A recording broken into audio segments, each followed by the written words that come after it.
मेरे करियर में यह पहली बार था कि हम अपने ही डिपार्टमेंट के अपने ही साथी की इन्वेस्टिगेशन का सच पता कर रहे थे।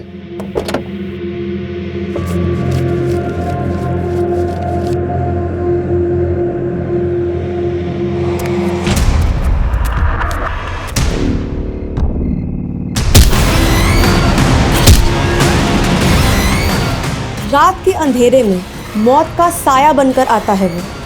एक नहीं बल्कि 5 मासूम लोगों की निर्मम हत्या कर चुका है।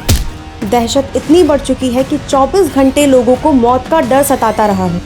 ये किधर है? पकड़ो इसको, पकड़ो पकड़ो पकड़ो इसको, पकड़ो इसको। जनता अपनी सुरक्षा का इंतजाम खुद करने को मजबूर है और इतनी डरी हुई है कि किसी निर्दोष इंसान की जान लेने से भी नहीं चूक रही। इस दहशत ने इस मौत के सौदागर को एक नया नाम दिया है, रिपर।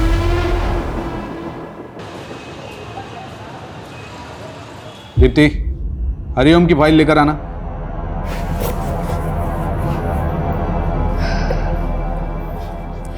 सर, मैंने ये केस पढ़ा है, क्लाइंट से बात भी की है। ये उतना बड़ा केस नहीं है, छोटा मोटा फ्रॉड का केस है। अच्छा सर, मैं आपके अंडर 2 साल से बहुत कुछ सीख रही हूँ। अगर आपको ठीक लगे तो क्या मैं ये केस देख सकती हूँ, हैंडल कर सकती हूँ? मैंने दीनानाथ की नहीं, हरिओम की फाइल मंगाई थी। जाओ सही फाइल लेकर आओ। Sorry sir. 2 साल में केस के फाइल के बारे में पता नहीं और केस चाहिए इन्हें।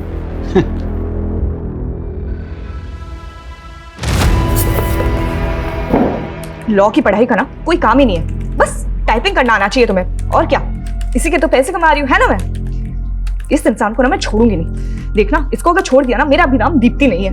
बताती हूँ मैं इसको। अरे दीप्ति बेटा, इतना गुस्सा लैपटॉप पे? गुस्सा ना पापा मैं अपने सीनियर्स पे निकालूंगी। दीनानाथ की फाइलें मंगवाई थी उसने, पर एंड मौके में मुझे नीचा दिखाने के लिए झूठ बोल दिया। 2 साल से पापा, 2 साल से असिस्टेंट के नाम पे टाइपिस्ट बना के रखा है मुझे। अरे बेटा, मैं तो कहती हूँ कि ऐसी नौकरी को लात मार दो।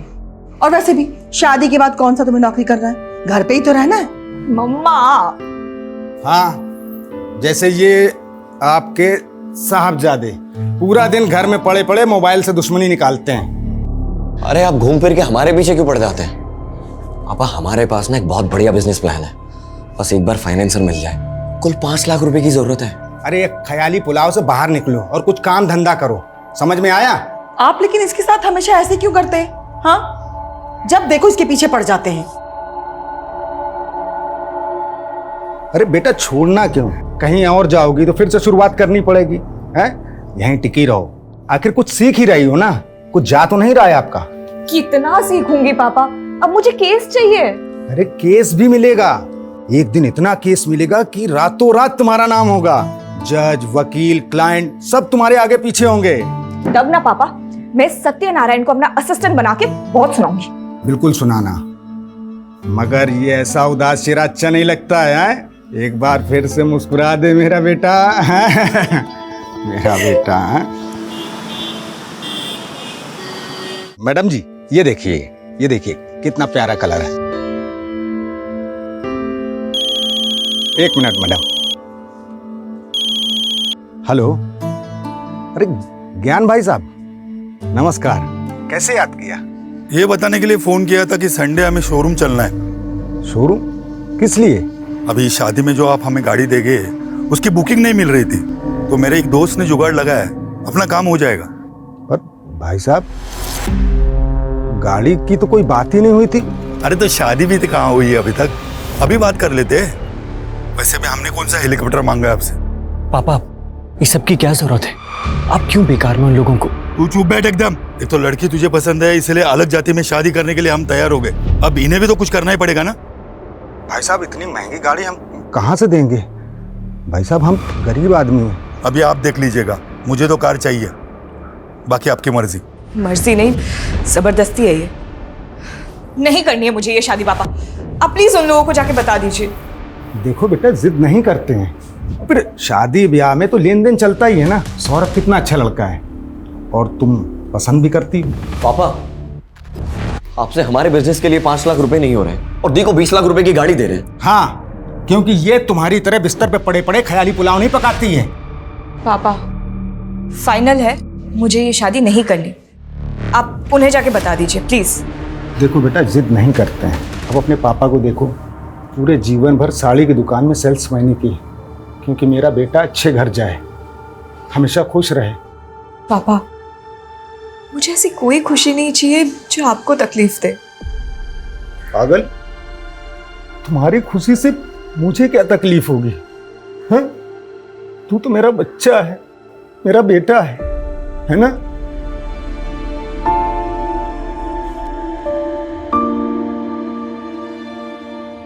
डॉक्टर 6 साल हो गए हमारी शादी को, और 1 साल से तो आपके चक्कर काट रहे, फिर भी बच्चा नहीं हुआ।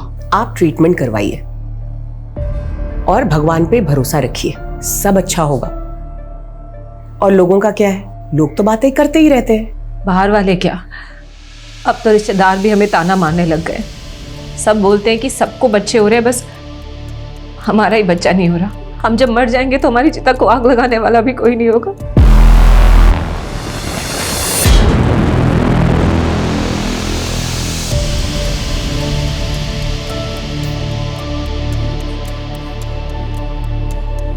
सुनिए, आपको डॉक्टर स्मिता ने जवाब नहीं दिया ना? देंगे भी कैसे?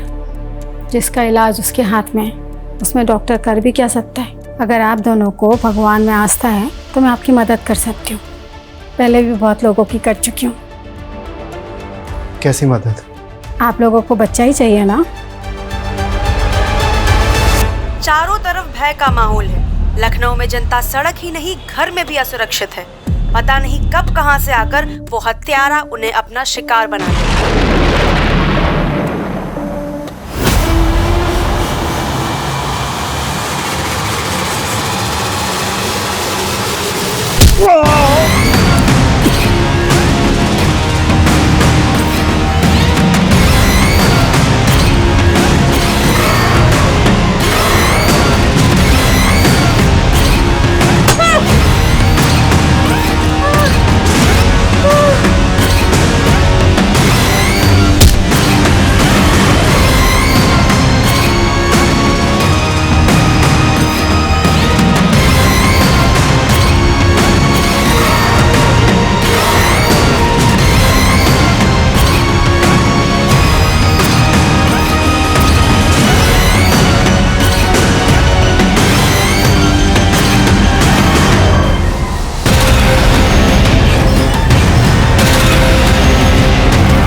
सर, मेरे पापा कल दोपहर 2 बजे घर से निकले थे और अभी तक नहीं लौटे। उनका फ़ोन भी स्विच ऑफ है। हमने हमारे रिश्तेदारों से, उनके दोस्तों से, वो जहाँ काम करते हैं वहाँ भी हर जगह पता किया, पर वो कहीं नहीं मिले। मुझे उनके लिए बहुत डर लग रहा है सर। अभी तो 24 घंटे हुए नहीं है। आप एक काम कीजिए, 24 घंटे के बाद आइए। सर, मेरा नाम एडवोकेट दीप्ति वर्मा है। अगर आपके इस 24 घंटे की टाइमलाइन के चलते मेरे पापा को कुछ हुआ ना, तो याद रखिए आपको इसका जवाब कोर्ट में देना होगा। देखिए, 24 घंटे के पहले मिसिंग कंप्लेंट लेना बनता तो नहीं है, लेकिन फिर भी मैं लिख लेता हूँ।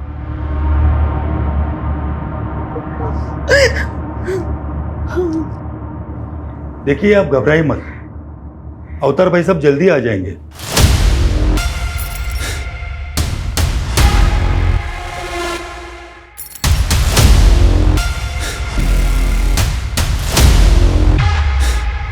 ये सब ना आपकी वजह से ही हुआ है।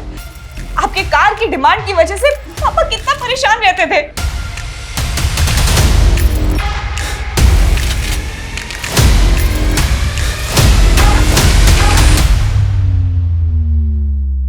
इस लड़के से शादी करना चाहता था, इसे बोलने की तमीज भी नहीं है। चल भाई साहब। अंकल, आप ठीक तो है ना? आप ठीक तो है? क्या हुआ? स्टॉप। तलाशी लो, पूरे घर की तलाशी लो।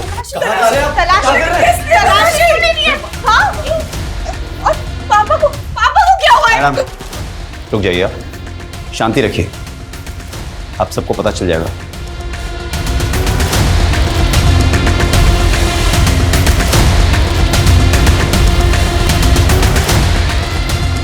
सर ये गोल्ड और बेल्ट लगा पैसा और घड़ी मिली सर। एविडेंस को सील करो और इसे वापस जीप में डालो। सर क्या चल रहा है? कहाँ चल रहा है? पापा को कहाँ लेके जा रहे हैं आप? कुछ बताएंगे आप हमें? मेरे पापा को क्यों पकड़ा हुआ है आपने? आपने उस हत्यारे के बारे में तो सुना होगा ना, जो लखनऊ में इनोसेंट लोगों को मारकर लूटपाट कर रहा है। वो सीरियल किलर। करेक्ट। और वो सीरियल किलर कोई और नहीं, आपके पापा हैं। कुछ भी बोल रहे हैं आप। मेरे पापा एक शरीफ सीधे साधे इंसान ने 7 मर्डर खुद कबूल किए हैं। पिछले साल अलीगंज में एटीएम किलिंग से लेकर 2 दिन पहले हुए हस्बैंड वाइफ के डबल मर्डर। तो ये जो एविडेंस मिले हैं इसी केस के हैं जो आपके घर से बरामद हुए। मेरे पति ऐसा नहीं कर सकते। आपको कोई गलतफहमी हुई है। सर आपको कोई गलत कर रहे हैं। आप मेरे पापा को ऐसे नहीं लेके जा सकते।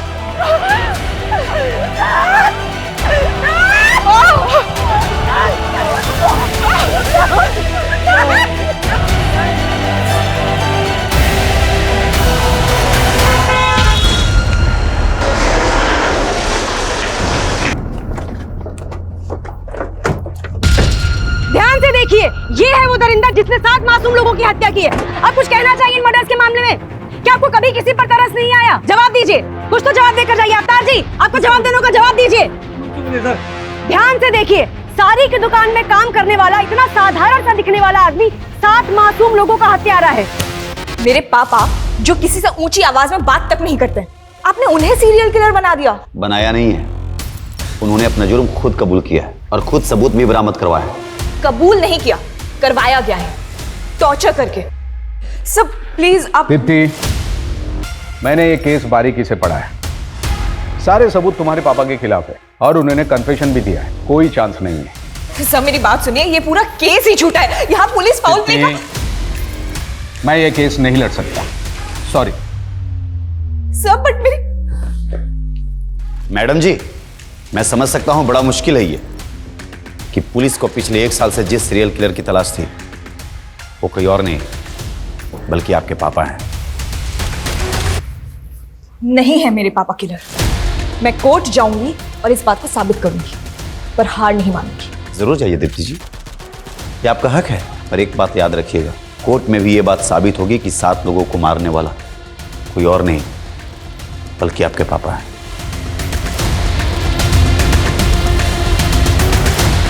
दीप्ति जी, क्या आपको कभी एहसास हुआ कि आपके पापा एक सीरियल किलर हैं जिन्होंने इतने लोगों की हत्या करी है? क्या आपको कभी उनसे डर लगा? दीप्ति जी, उन्होंने खुद अपना जुर्म कबूल किया है। कोई बड़ा वकील उनका केस नहीं लेगा। क्या करने वाली आप? क्या सोचा आगे आपने? क्या होगा आपका अगला मूव? बोलिए मैम, बोलिए। दीप्ति जी कुछ तो बताइए। जैसा कि आप देख रहे हैं, दीप्ति जी अभी तक इस केस में कुछ नहीं बोल रही हैं। कोई बड़ा वकील इनका केस नहीं लेगा। आगे क्या करने वाली है भी किसी को नहीं पता, पर हम आपको सारी अपडेट्स देते रहेंगे।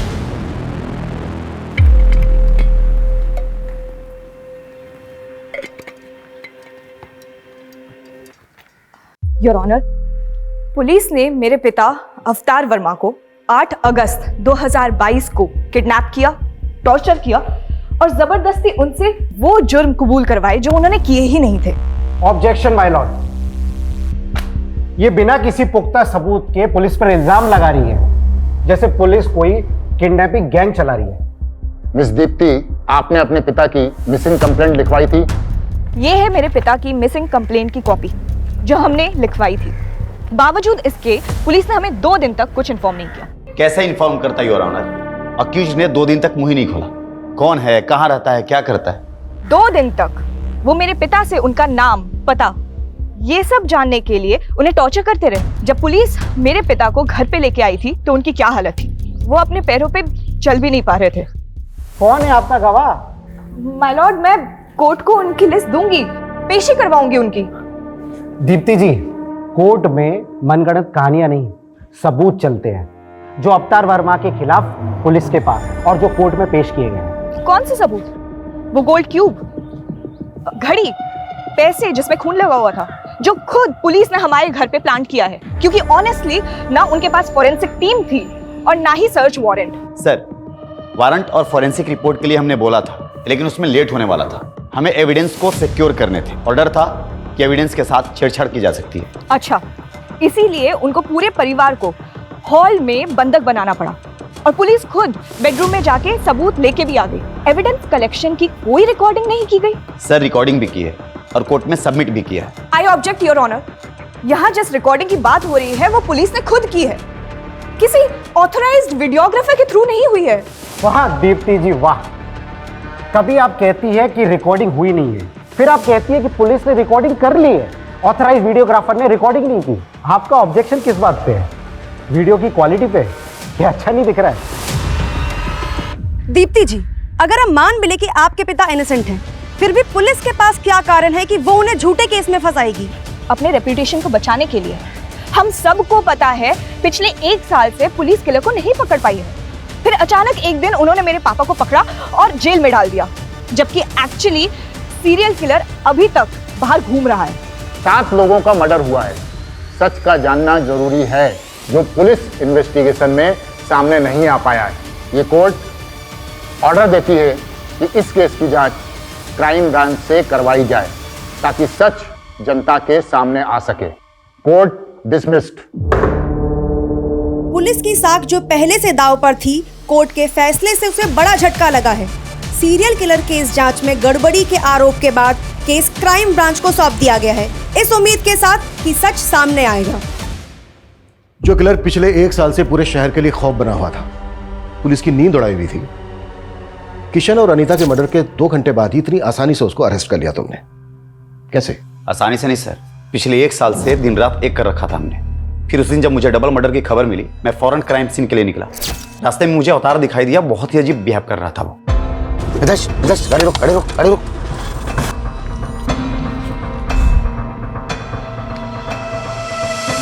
उसके कपड़ों पर खून लगा हुआ था। हम उसे पूछताछ के लिए पुलिस स्टेशन ले गए, जहां उसने कबूल किया कि मर्डर्स उसने ही किए हैं और उसने मुझे यह भी बताया कि मर्डर वेपन कहां छुपाए हुए हैं। उसके बाद उसने इसके पहले 5 मर्डर भी एक के बाद एक कबूल किए। पहला देशराज, दूसरा फौजिया और उसकी बहू शिबा, चौथा किरण और 5वां ओमकार। फिर उसके बाद हमने उसके घर की तलाशी ली, जहां और भी सबूत मिले। सर हमने जब इन केसेस के सबूत और गवाहों को क्रॉस वेरीफाई किया तो सब मैच कर रहे थे। किशन और अनीता के घर से जो लूट हुई थी, वो सारा सामान मिला? उसने सिर्फ ये बताया कि उसने गहने चुराए थे, तो वो अभी भागते वक्त कहीं रास्ते में गिर गए। पर उनके घर से तो अच्छी खासी लूट हुई थी और उसने सिर्फ गहने कबूल किए और तुमने बड़ी आसानी से उस पर यकीन कर लिया। उसने बाकी की चोरी कबूल नहीं की, लेकिन 7 मर्डर्स कबूल कर लिए। सर उसने जो मुझे बताया मैं आपको वही बता रहा हूं। मतलब ना तुम्हारे पास कोई पुख्ता सबूत है, ना गवाह, ना मर्डर्स का और ना ही अवतार की गिरफ्तारी का। सर आप मुझ पे शक कर रहे हैं? शक नहीं कर रहा हूं, फैक्ट बता रहा हूं। फैक्ट। जैसे 2 दिन तक अवतार तुम्हारी कस्टडी में था, लेकिन तुमने उसकी फैमिली तक को नहीं बताया। सर हमने कोर्ट को बताया था कि उसने अपनी पहचान को छुपाने के लिए 2 दिन तक मुंह नहीं खोला। तो फिर तुमने टॉर्चर करके उसका मुंह खुलवाया। आप भी पुलिस डिपार्टमेंट से हैं, जानते होंगे 7 मर्डर करने वाला क्रिमिनल प्यार से तो मुंह खोलेगा नहीं। तो कुल मिलाकर तुम ये एक्सेप्ट कर रहे हो कि उसने कबूल किया नहीं, तुमने उससे कबूल करवाया। सर इस केस के फाइल आपके पास है, आप देख सकते हैं। अरविंद आखिरी बार पूछ रहा हूं, इन्वेस्टिगेशन में कोई गड़बड़ी हुई है, कोई फॉल प्ले? नो सर, अवतार ही वो सीरियल किलर है जिसे हम पिछले 1 साल से तलाश कर रहे थे, जो बहुत मुश्किल से पकड़ा गया है। सर मैं तो अपनी बेटी दीप्ति की शादी के लिए पैसों का इंतजाम ना हो पाने की वजह से परेशान था। अरे भाई साहब, ये पुराना सोना है, मेरी मजबूरी है इसलिए हम इसको बेच रहे हैं। अगर थोड़ा बहुत और ज्यादा हो जाए तो देख लीजिए आप। नहीं, इससे ज्यादा नहीं हो सकता। सर मैं भाग नहीं रहा था, मैं तो परेशान होकर रोड के किनारे बैठा था, तभी इंस्पेक्टर साहब की गाड़ी वहां पे रुकी। हेलो, यहाँ क्या कर रहा है? कुछ नहीं साहब, वो थक गए थे तो बैठ गए यहाँ पे। घर किधर है तुम्हारा? साहब यहीं पास में है आगे। चल बैठ गाड़ी में, मैं भी उधर ही जा रहा हूँ, छोड़ देता तुम।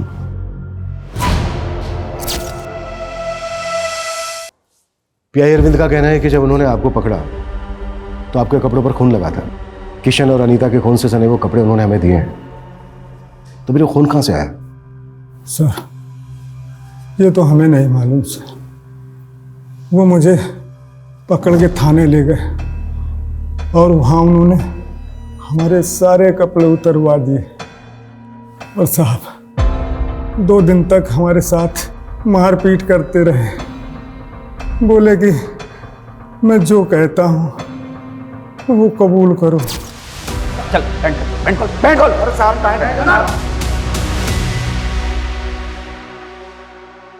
साहब हमने कुछ नहीं किया साहब। साहब हमने कुछ नहीं किया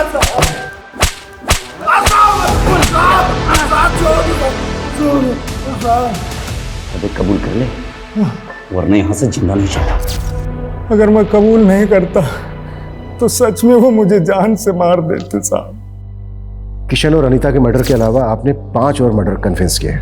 ये तो मुझे पता भी नहीं था साहब।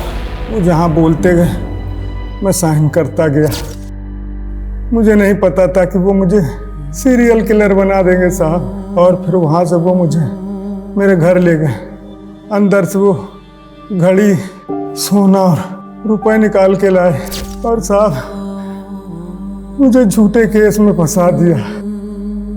लेकिन वो ऐसे क्यों फंसाएंगे? उनकी कोई दुश्मनी है आपके साथ? साहब मेरी किसी से दुश्मनी क्यों होगी? मैं तो एक साड़ी की दुकान में मामूली सा सेल्समैन हूँ। मैंने जीवन में कभी चूहे नहीं मारे और मैं 7 खून क्यों करूँगा साहब? मैं क्यों करूँगा 7 खून? मेरी वजह से मेरी बेटी की शादी टूट गई साहब। इससे ज्यादा बुरा क्या होगा साहब? इससे ज्यादा मेरे लिए और क्या बुरा होगा? घबराइए मत। अगर आप सचमुच निर्दोष हैं, कुछ नहीं होगा आपके साथ। हम बारीकी से जांच करेंगे। एक तरफ तुम कह रही हो कि तुमने ठीक से कुछ देखा नहीं, अंधेरा था, ऐसा था, वैसा था। इसके बावजूद तुमने पुलिस को बयान दे दिया कि तुमने अवतार को किरण का मर्डर करके उसके घर से भागते हुए देखा। क्यों? सर मैंने उसे मर्डर करते हुए नहीं देखा था। मैंने बस किसी को भागते हुए देखा था। और ये बात मैंने जब किरण का मर्डर हुआ तो पुलिस को बताई थी। उन्होंने मुझे एक फोटो दिखाई और बताया कि तुमने जिस आदमी को देखा वो यही था। मुझे लगा अच्छा है पकड़ा गया। तुमने अपने भाई के किलर को देखा था? जी सर। ये वो हो सकता है सर, क्योंकि उस दिन मैं दुकान बंद कर रहा था और भैया गलियों में आगे निकल गए थे और जैसे मैंने उनकी चीखें सुनी, पीछे मुड़ के देखा तो एक आदमी भागता हुआ जा रहा था। भैया भैया क्या हुआ भैया?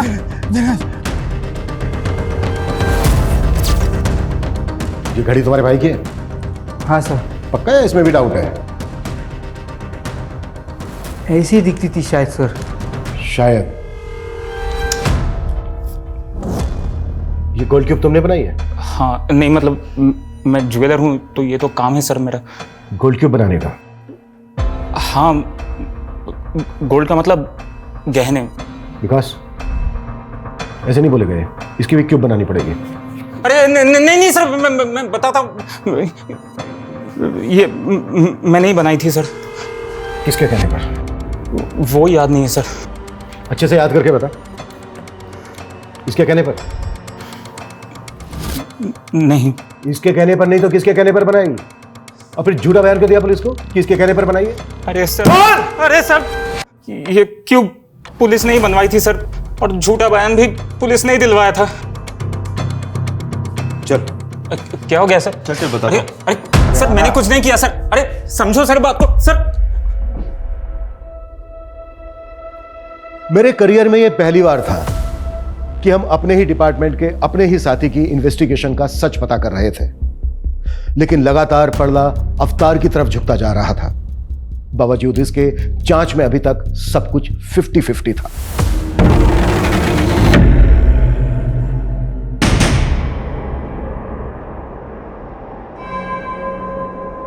किशन अनीता के मर्डर केस की इंफॉर्मेशन तुम्हें किसने दी? ऑफिशियल या फिर कोई पर्सनल सोर्स था? उससे क्या फर्क पड़ता है? बताता हूं।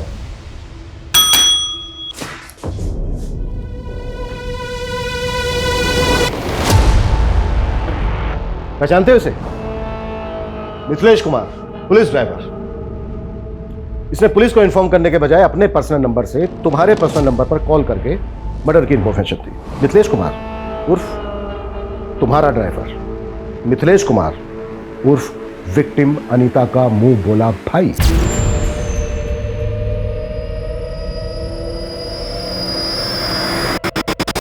हाँ, तो इसे डायरेक्ट पता चला और इसने मुझे डायरेक्ट कॉल किया, तो इसमें क्या हो गया? हुआ ये कि क्राइम सीरियल किलर की तरह किया गया, और अगर ये उसी ने किया है तो वो एक बार फिर तुम्हारे हाथ से निकल गया। तुमने ये भी जानने की कोशिश नहीं की कि किसी ने सीरियल किलर की कॉपी करके फायदा उठाने की कोशिश तो नहीं की। तुमने बस आनन फानन में अवतार को उठाया और एक डबल मर्डर केस को सीरियल किलर केस से जोड़ दिया, सिर्फ इसलिए कि पिछले 1 साल से सीरियल किलर की हड्डी जो तुम्हारे गले में अटकी थी किसी ना किसी तरह से वो निकल जाए, बस। सर, ऐसा कुछ भी नहीं। अच्छा, एक बात बताओ, देशराज मर्डर केस में जो सीसीटीवी फुटेज है उसमें किलर का चेहरा नहीं दिख रहा, फिर तुमने ये कैसे डिसाइड कर लिया कि वो अवतार है? सर, मैंने डिसाइड नहीं किया, अवतार ने खुद कबूल किया था। ठीक वैसे ही ना जैसे कि उसने बाकी के मर्डर्स कबूल किए।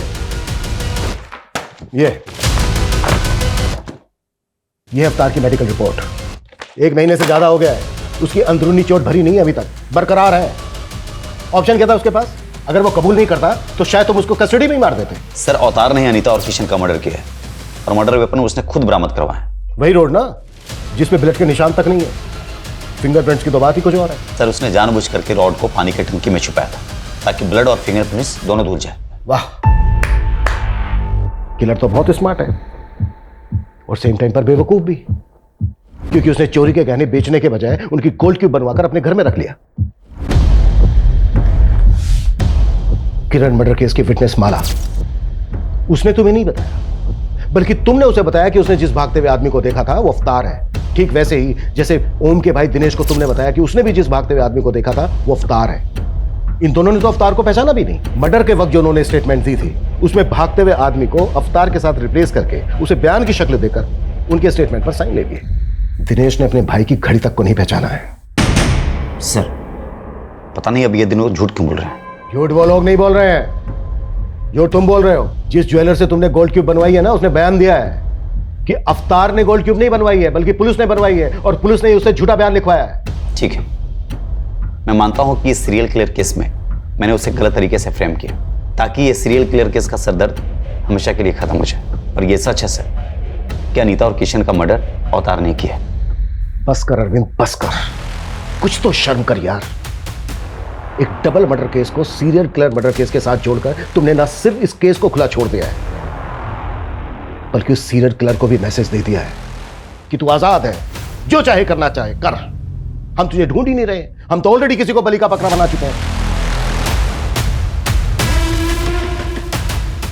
जा सकते हो तुम, सस्पेंशन लेटर बहुत जल्द तुम्हें मिल जाएगा। सर, मैं सच बोल रहा हूं, अवतार ने ही अनीता और किशन का मर्डर किया। Please go. Okay sir. Sir, अगर अवतार ने किशन और अनीता का मर्डर नहीं किया तो फिर किसने मारा होगा उन लोगों को? रिपर ने? शायद सीरियल किलर नहीं किया हो। क्या यह भी हो सकता है कि किसी ने बहती गंगा में हाथ धो लिया हो? मे बी वो अवतार भी हो सकता है। विकास, ये पहले के 5 मर्डर काफी पहले हुए हैं और ये दोनों मर्डर्स अभी अभी हुए हैं। हो सकता है क्राइम सीन से हमें कुछ मिल जाए। हमें इस केस पर आज से ही बल्कि अभी से लगना होगा। केस से रिलेटेड जो भी मटेरियल है उसकी अच्छे से जांच करनी होगी, और जरा पता करो कि अवतार का अनीता और किशन के साथ कोई कनेक्शन है क्या। Okay sir.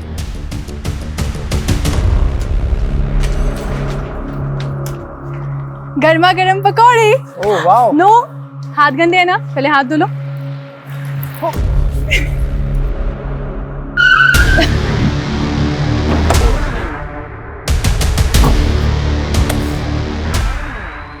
ये तो किशन और अनीता का घर है, तुम लोग क्या कर रहे हो यहाँ पे? उनका घर था, अब ये हमारा घर है, और हमसे ही पूछ रहे हैं हमारे घर में कि हम कौन है। आप लोग कौन है? Police, crime branch.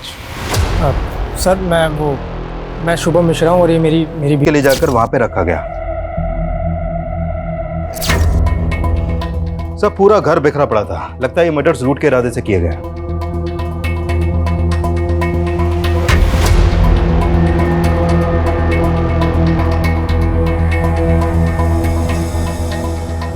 बॉडीज को तुम लोगों ने पहले देखा था?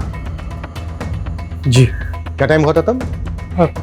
यही कुछ 11:30 के आसपास का। रात के 11:30 बजे तुम लोग यहाँ क्या करने आए थे? जी, हम यहाँ नहीं आए थे।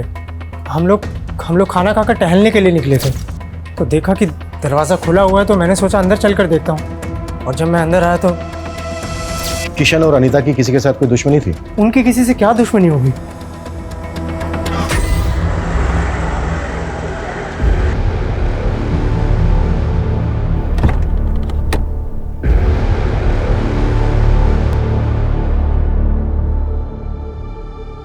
सर अवतार जी, कैसा महसूस कर रहे हैं आप घर वापस आकर? घर आकर और परिवार के लोगों से मिलकर बहुत अच्छा लग रहा है। सब आपके खिलाफ थे, पर आपकी बेटी ने आप पर भरोसा दिखाया। कुछ कहना चाहेंगे दीप्ति जी के बारे में?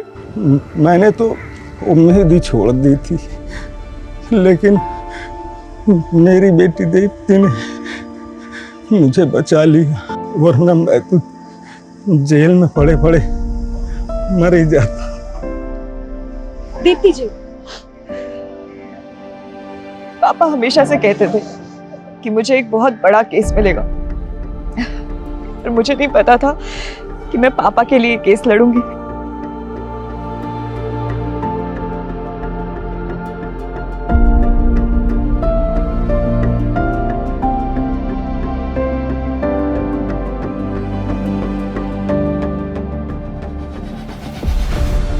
चुप हो जा बेटा, सारी जिंदगी तेरे पापा ने तेरे लिए संघर्ष किया, लेकिन आज तूने उनका कर्ज चुका दिया बेटा।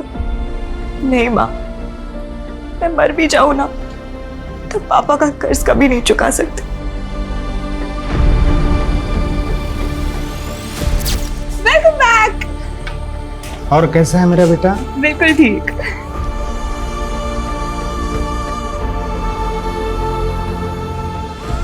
आज आने में आपने कुछ ज्यादा देर नहीं कर दिया? हाँ, कुछ आज एक्स्ट्रा काम था इसलिए थोड़ा लेट हो गया। वैसे पापा, सैटरडे संडे को आपको ऐसा क्या काम होता है? बेटा वही काम बेटा जिससे कुछ एक्स्ट्रा पैसे आ सके, ताकि हम आपको एक बड़ा वकील बना सकें। सर, ये किशन का भाई शुभम और उसकी पत्नी कुछ टेढ़ी खीर नहीं लग रहा है? टेढ़ी खीर तो है। इन दोनों पति पत्नी के बारे में पता करो। Okay sir. एक बात मुझे बहुत परेशान कर रही है। क्या सर? अगर अवतार सीरियल किलर नहीं है तो इसका मतलब यह है कि सीरियल किलर अभी भी आजाद घूम रहा है और वो किसी और को भी अपना अगला शिकार बना सकता है।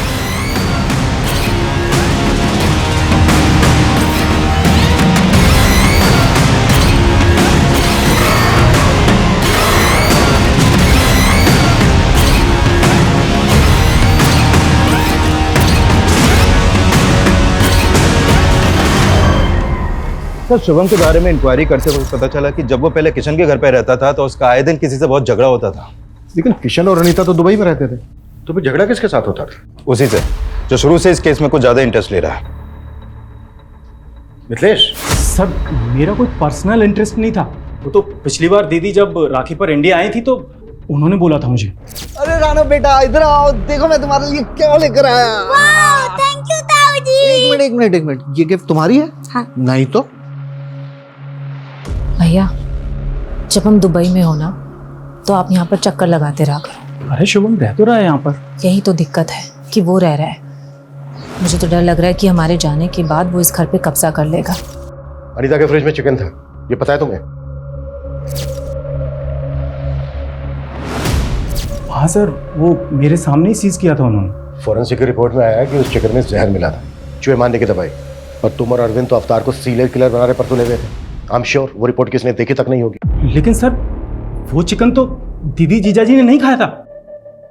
ये तुम्हें कैसे पता? क्योंकि उसी रात दीदी ने मुझे फोन कर चिकन खाने के लिए बुलाया था। व्हाट? अनीता तुम्हें जहर देकर मारना चाहती थी? हो सकता है सर दीदी को पता ही ना हो कि चिकन में जहर है, क्योंकि वो चिकन दीदी ने नहीं बनाया था। फिर देकर गया था। कौन देकर गया था? सर आप किसकी बात सुन रहे हैं? मुझे तो लगता है कि इसी ने मेरे भैया और भाभी को मारा है और अब मुझे जेल भिजवाकर इस घर पर कब्जा करना चाहता है। मतलब? दीदी इतनी परेशान हो तो मेरे बच्चे को गोद ले लो। सर ऐसा तो मैंने दीदी का दिल रखने के लिए कहा था। ऐसे कोई किसी को अपना बच्चा देता है क्या? आप इससे पूछिए ना, ये जहरीला चिकन क्यों लेकर आया था? सर वो चिकन हमने भी खाया था, लेकिन हम तो नहीं मरे ना। वो तो मुझे माधुरी ने बोला था कि जाकर भैया भाभी को दे दो। मेरी मत मारी गई थी जो मैं उन्हें देने के लिए चला गया। तो ये सारी की सारी प्लानिंग तुम्हारी थी? सही मैंने अपने बच्चे के लिए किया था। मुझे लगा था कि उनके ना तो बच्चे हैं और ना होंगे, और कल को ये घर मेरे बेटे को मिल जाएगा। लेकिन फिर वो अपने बच्चे के लिए इलाज करवाना शुरू कर दिया वो लोग ने। माधुरी, माधुरी तुमने क्या किया? बंद करो ये ड्रामा, लेके चलो दोनों को, वहां खबर लेते हैं इनकी। सर आप मेरी बात तो सुनिए। और तो ये मत सोचना कि तू बच गया है। सीरियल किलर की एक एक डिटेल पता थी तुझे।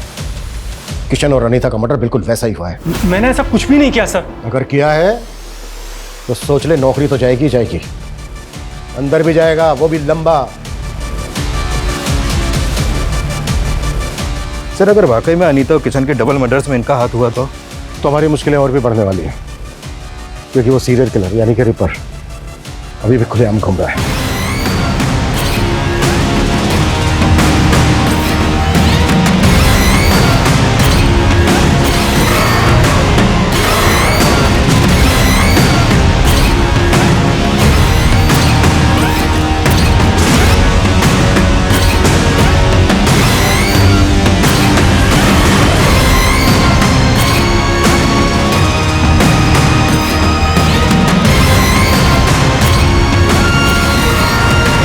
सर शुभम और माधुरी के पास मर्डर का मोटिव है और उस रात की इनकी एक्टिविटी से भी लग रहा है कि ये लोग मर्डर कर सकते हैं, लेकिन अभी तक इस बात पर अड़े हुए हैं कि इनका इस मर्डर में कोई हाथ नहीं है। शुभम और माधुरी तो सस्पेक्ट हैं ही, लेकिन हमें मिथिलेश को भी ध्यान में रखना होगा। एक बात मेरी समझ में नहीं आ रही है कि उन्होंने एक रैंडम आदमी अवतार को ही क्यों अरेस्ट किया। सर अवतार के बारे में कुछ और भी बातें पता चली हैं। ये बात सही है कि एक सिंपल सा आदमी है, साड़ी की दुकान में एक सेल्समैन है, लेकिन सर इसके अलावा ये 7-8 साल पहले थिएटर भी करता था। एक्टिंग का शौक था सर, सैटरडे संडे इसके शो भी होते थे, लेकिन सर ये एक्टिंग में कुछ खास अच्छा नहीं था, इसलिए एक्स्ट्रा अर्निंग के लिए मेकअप आर्टिस्ट बन गया। इसके थिएटर के दोस्तों का कहना है कि मेकअप बहुत अच्छा करता था, कोई भी गेटअप ले सकता था, अलग अलग भेज बदलने में माहिर था ये।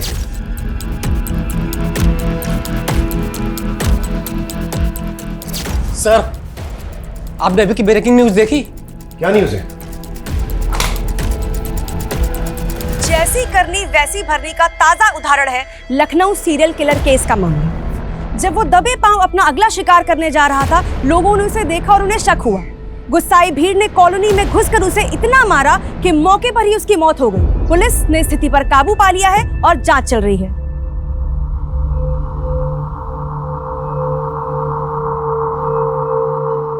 सर ये तो बच्चा है, माइनर है, इसकी हालत देख के लगता नहीं है कि ये किसी बच्चे को भी कंट्रोल कर सकता है।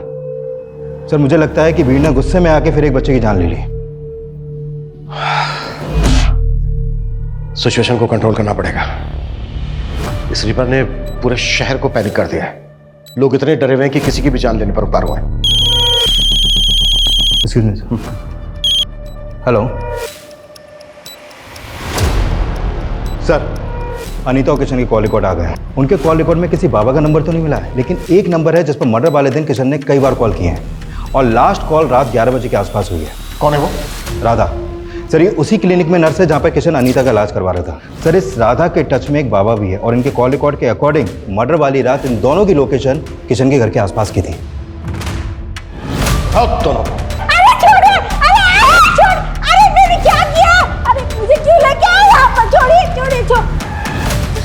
सब मुझे यहाँ क्यों लेके आए? मैंने क्या किया है? सब पता चल जाएगा। उधर देखो मुकेश।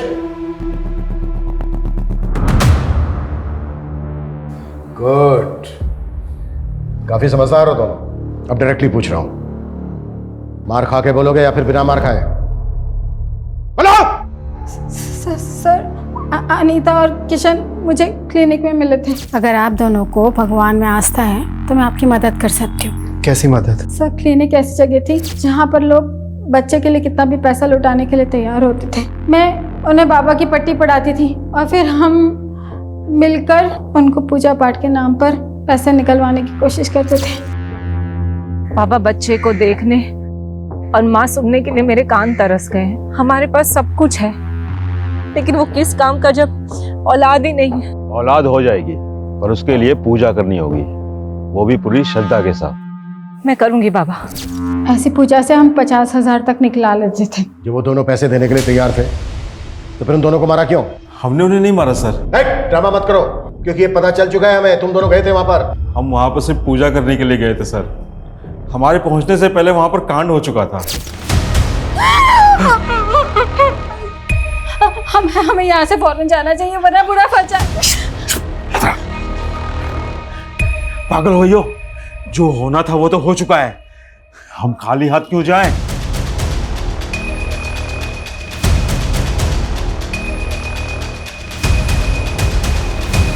सर, हमने सिर्फ चोरी की है, किसी को मारा नहीं है सर। चोरी का सामान कहाँ है?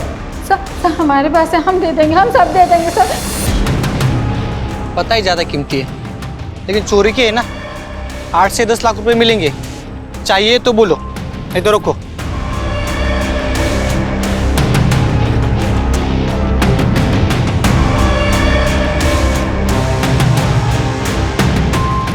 सर, खबरी ने टिप दिया, अनीता की सोने की चूड़ियां चोर बाजार में बेची गई हैं। बेचने और खरीदने वाले की कोई इन्फॉर्मेशन? खरीदने वाले की है, बेचने वाले की वो बताए। सर सर, राधा और बाबा ने जो सामान चोरी किया था, उस सामान में ये साड़ी भी मिली है, जो ठीक उसी दिन खरीदी गई थी जिस दिन अनीता और किशन का मर्डर हुआ था। इसमें सर स्लिप है, उसमें डेट भी पड़ी हुई है।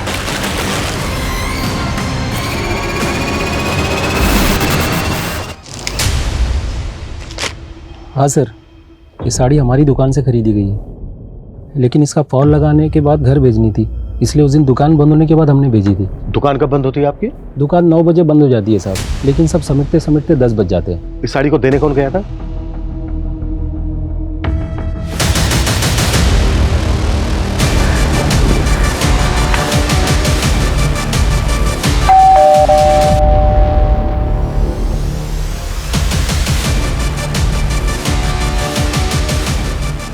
दीप्ति, तुम्हें अपने फादर को न्याय दिलवाना था ना? मिल जाएगा।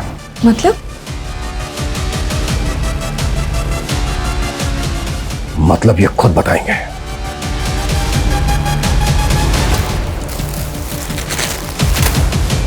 ये है ना वो साड़ी जो तू अनीता को डिलीवर करने उसके घर गया था, और जब हमने तेरे से पूछा कि किशन और अनीता को जानता है क्या, तो क्या बोला तूने? कि तूने उनको कभी देखा नहीं। इतनी कमजोर याददाश्त है तेरी। देखिए, आप मुझे फंसा रहे हैं। मैं मीडिया में जाके बोलूंगा कि आप लोग मुझे जबरदस्ती। अभी बाहर मीडिया से जाकर मैंने बोल दिया ना कि ये सारी की सारी प्लानिंग तेरी बेटी की थी। तो जितना टाइम लगा है ना उसे अपना नाम बनाने में, उससे कहीं कम टाइम लगेगा उसका नाम खत्म होने में। अब बोल, अकेले जेल जाएगा या फिर अपनी बेटी के साथ?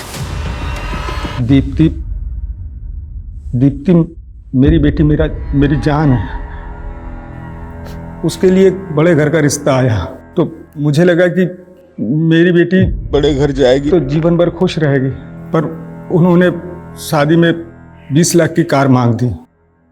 मैं बहुत परेशान था, कुछ समझ में नहीं आ रहा था। फिर सेठ जी ने ये साड़ी डिलीवर करने के लिए दी, और मैं सोचते सोचते कब वहाँ पहुँच गया। मैडम जी, आपकी साड़ी एक बार ठीक से चेक कर लीजिए।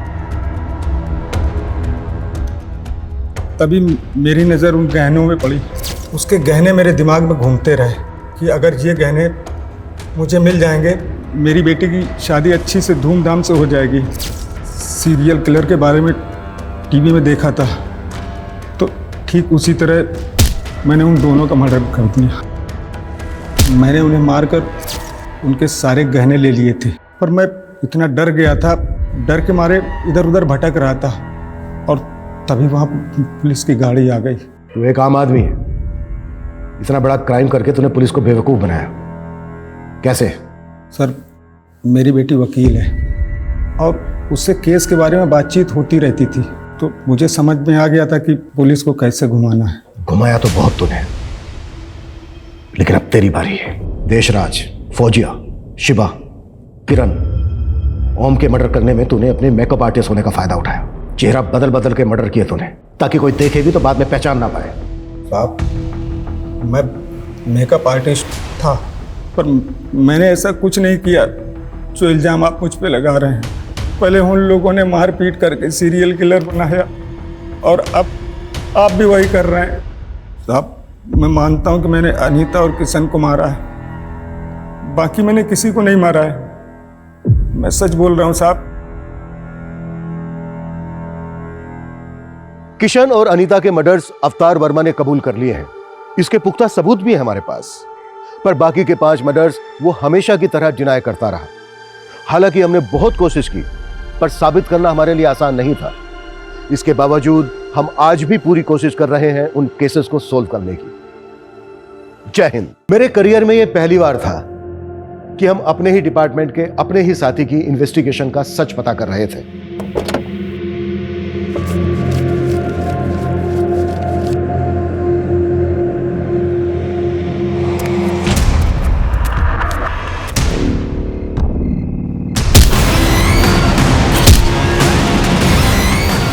रात के अंधेरे में मौत का साया बनकर आता है वो। एक नहीं बल्कि 5 मासूम लोगों की निर्मम हत्या कर चुका है। दहशत इतनी बढ़